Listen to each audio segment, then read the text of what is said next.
Assalamualaikum warahmatullahi wabarakatuh. Waalaikumsalam. Alhamdulillah kita jumpa lagi dalam BTH channel Bu. Ya. Alhamdulillah pagi hari ini saya bersama Ibu Ketua Yayasan Bakti Tunas Usada, yaitu Ibu Dr. Anda Hajah Tati Dedah Hemkes, yang sesuai janji dan komitmen saya pada hari kemarin Bu. Karena kita kemarin wawancara atau talkshow dengan Pak Wawan sebagai ketua panitia. Nah, saya memberikan satu janji bahwa pagi ini saya akan mewawancarai Ibu sebagai ketua Yayasan BTH dalam rangka menjelang peringatan Hari Jadi Yayasan BTH. Selamat pagi Ibu Tati. Alhamdulillah, selamat pagi. Assalamualaikum warahmatullahi wabarakatuh. Waalaikumsalam.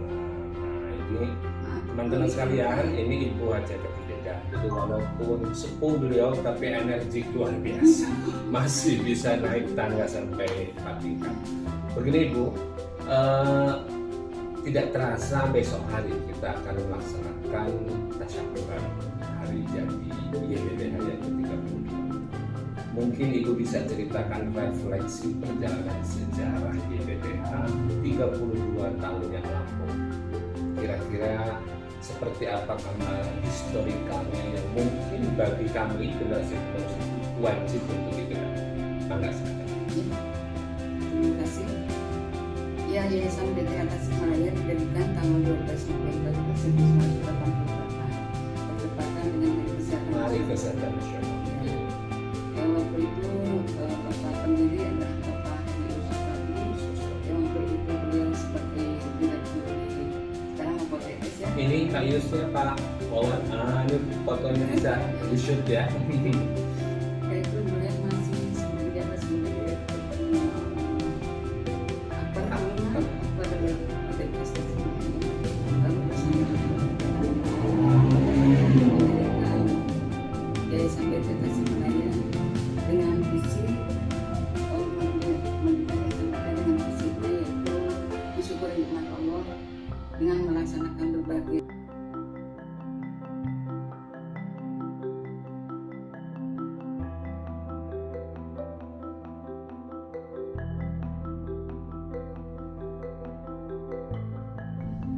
kemudian waktu itu mulai awalnya membangun ya pada tahun yang berapa kemudian membangun sarana untuk kesehatan. Baik. Awalnya kita akan mendirikan layanan kesehatan.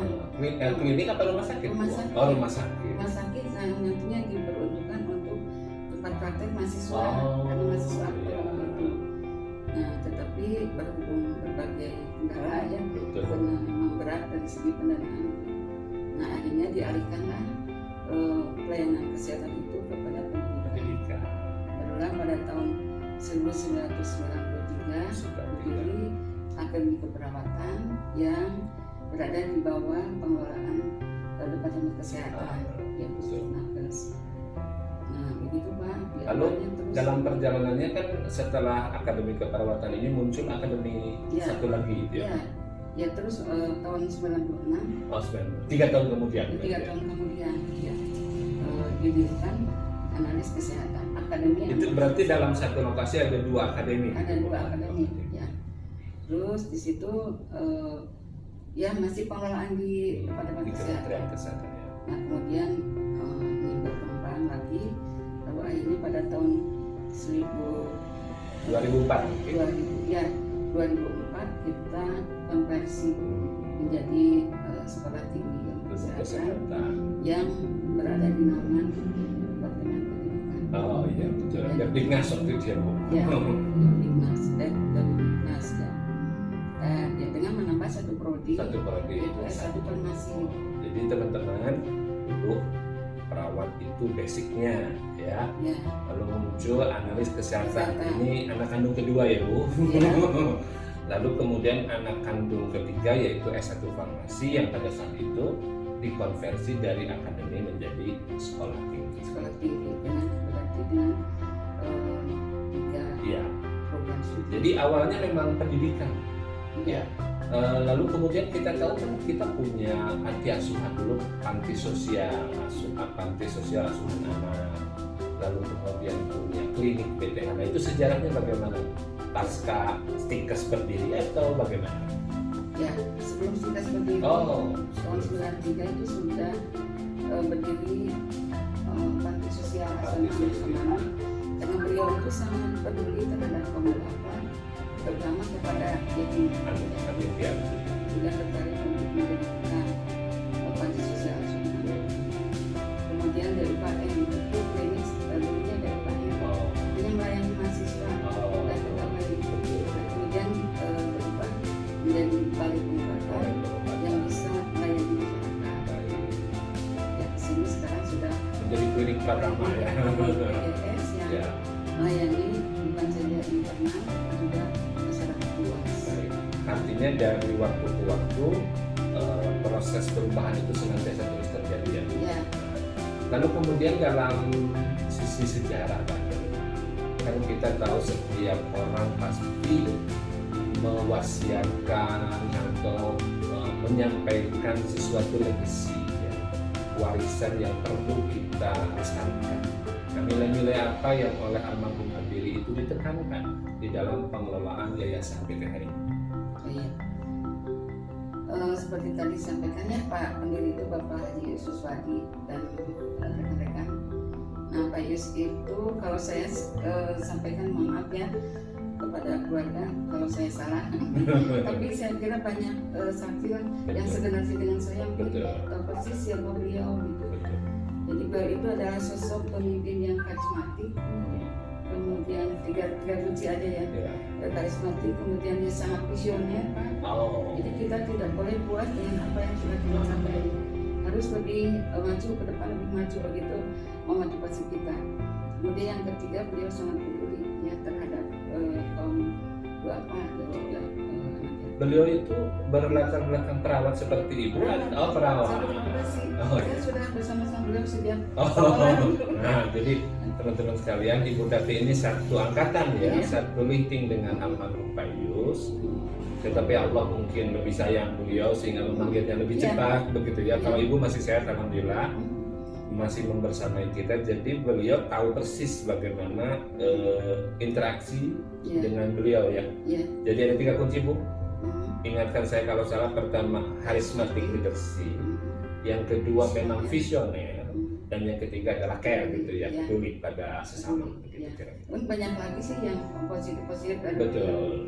Tapi itu kata kunci yang mungkin bisa kita teladani gitu untuk motivasi kita yang sebagai generasi penerusnya. Karena tiga karakteristik itu yang ya sekarang memang jadi integritas pribadi, sivitas. Yang 7 nilai nilai itu ya. Betul. Dan beliau itu kan kalau misi di awal itu bersyukur ini Allah. Sehingga kita tuh harus selalu bersyukur dimanapun apapun yang sudah kita capai. Itu mendidik kita supaya jangan sampai jadi orang yang selalu berkeluh kesah dalam tugas apapun, dengan mungkin rezeki secara lahiriah ya Bu ya. Bagaimanapun kita harus bersyukur. Kemudian yang paling ini lagi adalah beliau selalu niat ibadah. Niat ibadah itu berarti kita tidak cuma-cuma, tapi harus diawali dengan hati yang ikhlas untuk melaksanakan tugas dimanapun, di bagian apapun. Beliau karismatiknya beliau kalau jalan-jalan itu ya, kalau pagi-pagi itu selalu yang saya ingat Bu, betul. Yang saya ingat kan style beliau nyampe juga ke daerah itu Bu, Cikunir gitu. Kebetulan saya di Cikunir waktu itu di satu sekolah tinggi ilmu kesehatan yang kami dengar itu sampai di toilet ya debu itu dicek gitu. Pesan aja Pak bahwa itu di toilet ini ambil terus. Makanya waktu Bapak kan beliau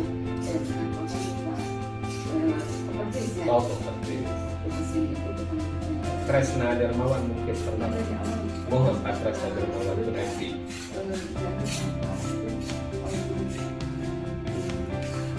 Ya betul Pak itu. Rahim, mohon. Baik Ibu. Kira-kira nih apa relevansi ya nilai-nilai itu untuk masa depan. Kita tahu bahwa setiap sejarah ada past tense, ada present tense, dan ada future tense gitu. Nah, apa relevansi sejarah masa lalu itu untuk jadi bekal kita ke depan? Ya, relevansinya ya lihat aja kalau kita lihat dari hasil perkembangan sekarang ya, Baik. itu kan terinspirasi oleh karakteristik beliau ya, sampai sekarang berkembang kita perkembangan dari segi fisik, tanah dan tanah. Ngomong-ngomong tanah kita sudah punya berapa Bu? Dari berapa sekarang menjadi berapa? Bukan untuk ria Bu. Tapi ini menunjukkan progres bahwa di setiap kepemimpinan yayasan itu dari tahun ke tahun itu ada legacy gitu ya. Ya, yang mengenai perkembangan tanah ya, beliau itu waktu itu memberi tanah ini yang di awal ini yang Stikes itu adalah suatu bukit yang penuh semak-semak dan sebagainya, kemudian dibebaskan, yang sekarang itu dihibahkan kepada diwakafkan. Nah, itu kan sebuah yang perlu diketahui oleh publik. Jarang sekali sih sebetulnya milik milik pribadi atau mungkin yayasan dalam tanda kutip keluarga, ya udah dipertahankan milik itu saja.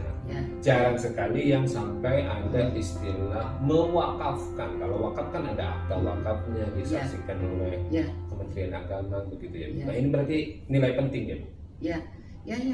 Ada wakaf dari 5 hektar, hampir 5 hektar sekarang tanah itu. Jadi yang hampir 1 hektar, yang diwakafkan oleh keluarga almarhum, hampir 1 hektar yang itu pada tahun 2012 bulan Juni yang saya sendiri ikut ke Departemen Agama Pengadilan Agama untuk menandatangani bersama beliau Ibu Yus. Ya berarti konsepnya mungkin itu sebagai wasiat ya dari beliau, tapi dieksekusi oleh generasi penerus beliau ya. Nah, bagaimana Ibu kan dulu setahu saya kenal Ibu waktu ketua Stikes pertama Ibu. Lalu kemudian dalam perjalanannya Ibu di yayasan begitu ya. Nah, pada saat itu yayasan almarhum Pak Haji Dudit. Nah, mungkin itu kan bisa merefleksikan ciri karakteristik dari kepemimpinan masing-masing ketua yayasan. Bagaimana Bu? Alhamdulillah. Jadi saya kan bergabung dengan yayasan itu dari awal aja kan. Iya, 88. Waktu berdirinya keperawatan kita tahun 93. Dan saya itu hariannya ke sini dari aktor DPS nyebrang gitu ya. Soalnya perjalanannya Bapak kita itu kemudian kesininya tidak berkenal ada biaya ya. Kemudian Pak Yus itu setelah beliau pada tahun 2006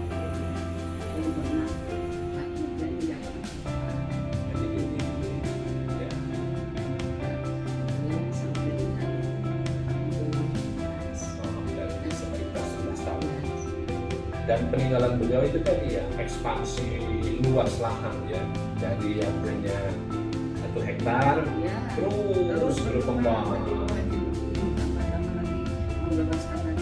dan lahan kita kan bukan hanya di sini, betul nggak Bu? Ada di Kaki Galunggung begitu ya, ada di Purbarantu, luar biasa. Nah, jadi bisa kelihatan lah dalam tanda kutip, semoga ini menjadi tanda keberkahan dari yayasan itu untuk masyarakat ya. Jadi mungkin karena visinya tadi. Nah, mensyukuri ini pertama. Jadi berkah itu ya Bu. Nah, sekarang Ibu sebagai ketua yayasan, kira-kira selama Ibu memimpin YBTH, apa yang sudah taruhlah Ibu persembahkan buat yayasan ini? Karena itu akan menjadi legasi Ibu juga suatu saat, kira-kira begitu ya. Saya tidak merasa sesuatu yang Ibu humble. Enggak, tapi dalam kepemimpinan Ibu kan mungkin yang saya dengar kan kolektif kolegial itu ditekankan ya dalam tata kelola yayasan. Begitu ya. dari sadar diri bahwa sebetulnya sudah tua, kemudian tidak punya apa ya, ya sesuatu yang sangat istimewa gitu. Betul. Menyadari kelemahan saya itu, ya saya kolektif keluarga dengan staf maupun juga dengan beliau-beliau para pembina dan pengawas.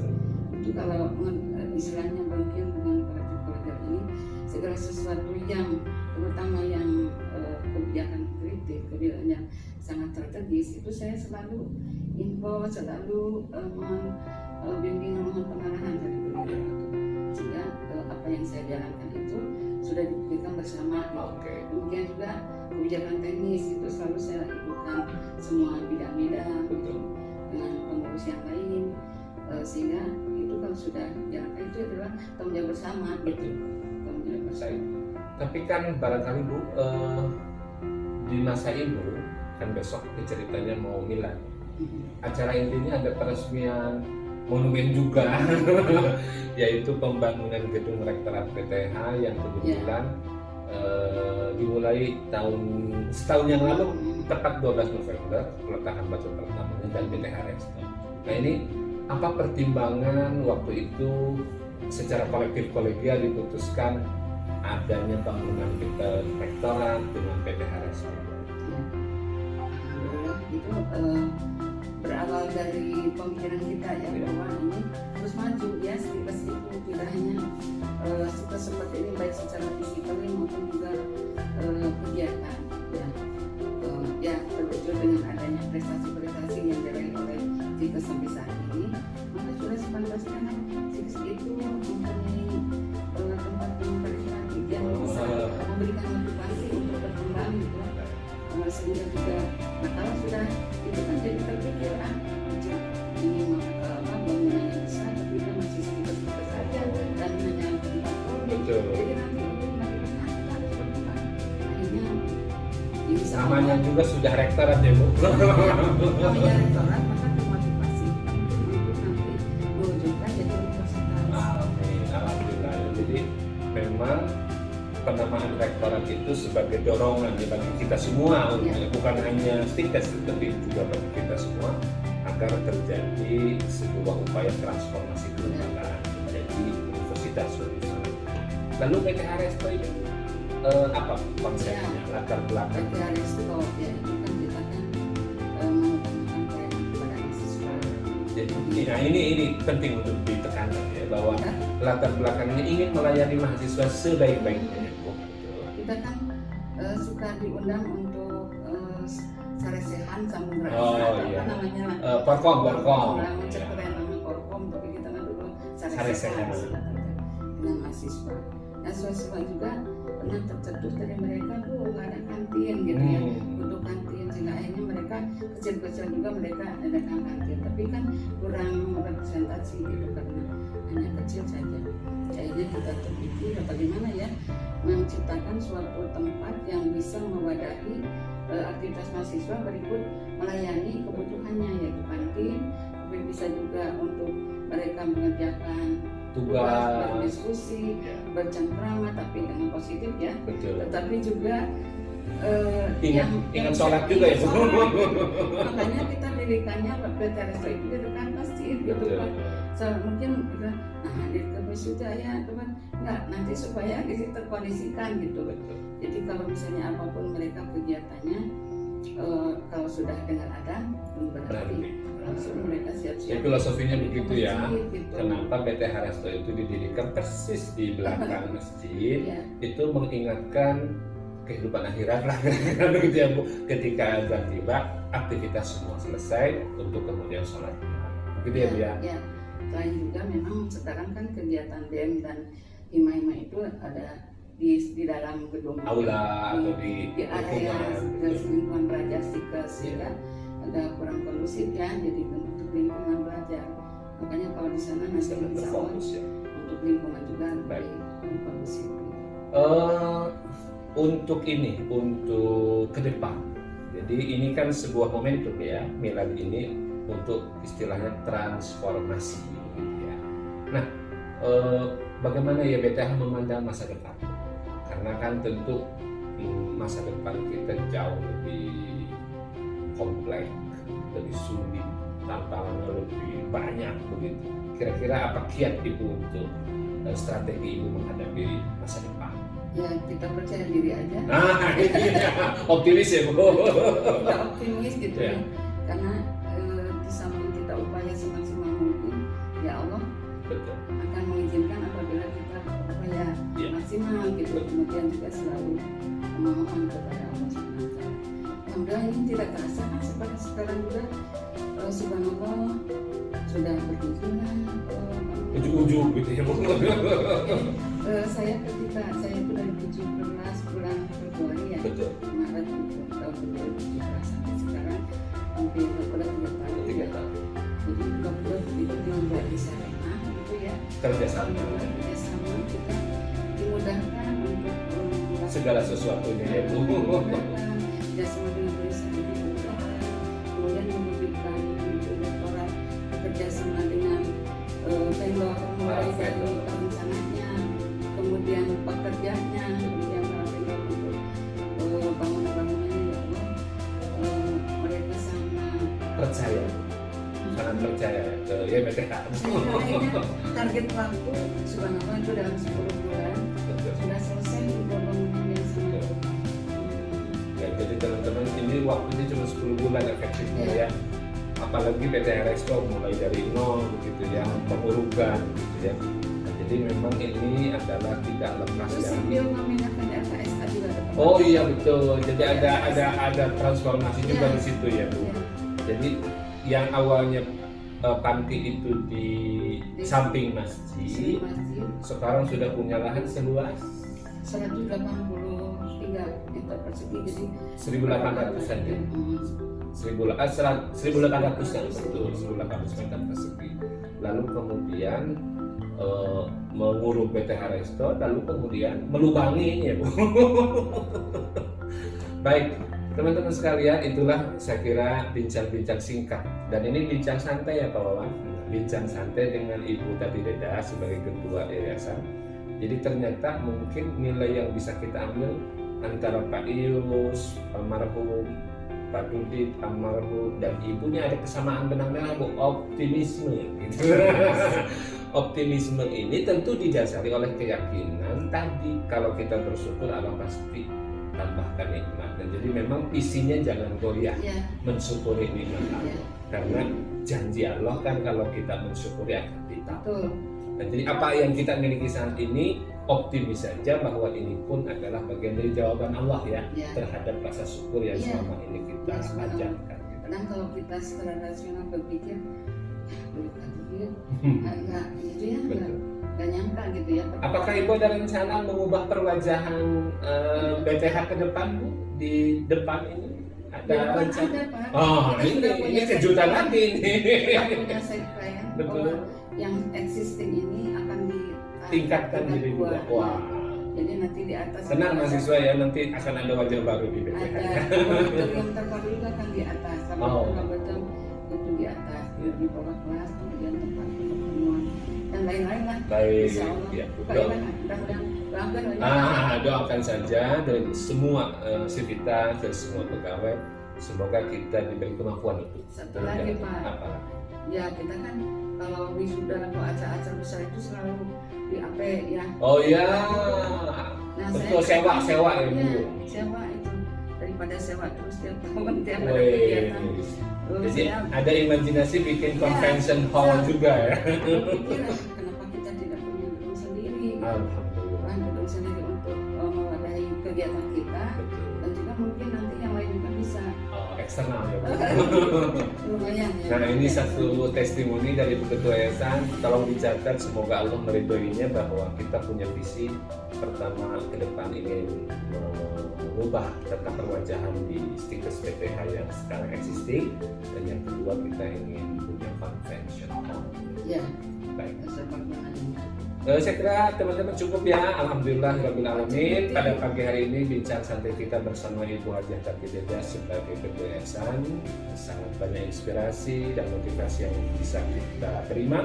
Mudah-mudahan ini menjadi kekuatan dan optimisme bagi seluruh pegawai mahasiswa Yayasan BTH untuk terus bekerja keras, Ya. bekerja ikhlas, Amin. bekerja cerdas, dan bekerja tuntas. Ya. Gitu ya, Bu.